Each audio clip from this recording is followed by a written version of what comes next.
Patnam Narender Reddy arrest CM Revanth Reddy చేతగాని పాలనకు నిదర్శనమని బీఆర్ఎస్ వర్కింగ్ ప్రెసిడెంట్ కేటీఆర్ విమర్శించారు. తన సొంత నియోజకవర్గంలో ప్రజలు చేసిన తిరుగుబాటును బీఆర్ఎస్ కు ఆపాదించే కుట్రలు చేస్తున్నారని మండిపడ్డారు. ప్రజల తరపున పోరాటం చేస్తున్న బీఆర్ఎస్ ప్రజా ప్రతినిధులను అక్రమ కేసులు అరెస్టులతో భయపెట్టాలని చూస్తే అది మూర్ఖపు చర్య అవుతుందని అన్నారు.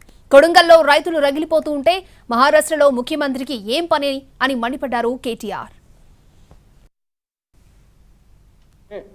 మా నాయకుడు పట్నం నరేందర్ రెడ్డిని ఇవాళ ఒక టెర్రరిస్ట్ని ఇడ్చుకపోయినట్టు నేను తెలియక అడుగుతా ఉన్నా. కనీసం వాళ్ళ భార్యకు ఇన్ఫర్మేషన్ ఇచ్చిండ్రా? అరెస్ట్ వారెంట్ ఉందా? అసలు వాళ్ళు పోలీసులు మఫ్టీలో ఎత్తుకపోతారండి? ఆయన ఏమైనా బందిపోట, తీవ్రవాద? అది అసలు అరెస్టా, కిడ్నాపా? ఇష్టం వచ్చినట్టు ఇండ్ల మీదకి వచ్చుడు, కేబీఆర్ పార్క్లో వాకింగ్ చేస్తుంటే ఆడికొచ్చుడు. నేను అడుగుతా ఉన్నా, ముఖ్యమంత్రి ఎక్కడున్నాడు? సొంత నియోజకవర్గంలో రైతులు ఆందోళన చేస్తుంటే, రైతులను అక్రమ అరెస్టులు చేస్తుంటే, ప్రజలు ఆక్రందనలు చేస్తుంటే మహారాష్ట్రలో ఏం పనండి మునగానికి? ఎవడు పట్టించుకుంటాడు ఈయనను? రైతులు అక్రమ అరెస్ట్.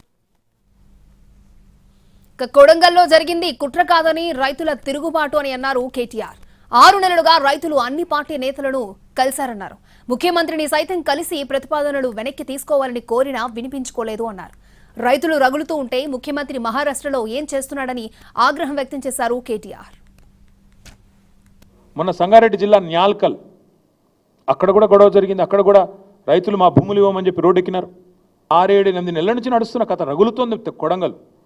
మధ్యలో రైతులు ఒక్కసారి కాదు, అన్ని పార్టీల దగ్గర పోయినారు. మా కాడికి కూడా వచ్చినారు, ఇక్కడనే నా దగ్గర కూడా వచ్చి నన్ను కూడా కలిశారు.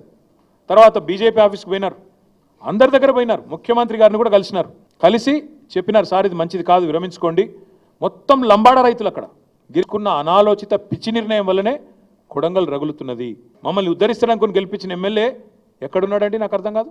మహారాష్ట్రలో ఢిల్లీ పెద్దలకు మూటలు మోస్తూ వాళ్ళకి ఇవాళ తాబేదారుగా ఇవాళ